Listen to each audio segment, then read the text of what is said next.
New tonight, a man wrongly accused of murder is now taking on the Putnam County detective who he says forced him to confess to a crime back in 1989 that he didn't commit.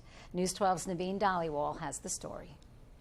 This is a day Jeffrey Descovich has been waiting for, coming face to face in a federal courthouse with the Putnam County detective who he says coerced him into a false confession in the murder of a classmate more than 2 decades ago. We saw Descovich leaving the courthouse this afternoon with his family by his side. He's not speaking about this case. He says right now he's leaving that up to his attorneys. Now, we also saw Putnam County Detective Daniel Stevens leaving the courthouse with his legal team. He's never talked about this case, and right now he's not doing that either.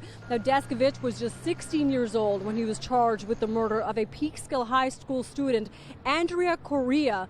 He served 16 years in prison for the crime until 2006, when DNA evidence linked the case to another man, Stephen Cunningham.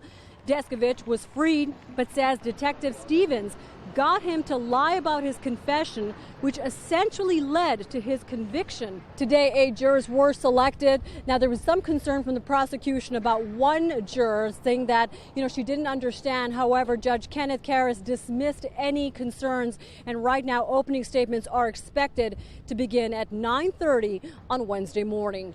In White Plains, Naveen Dhaliwal, News 12.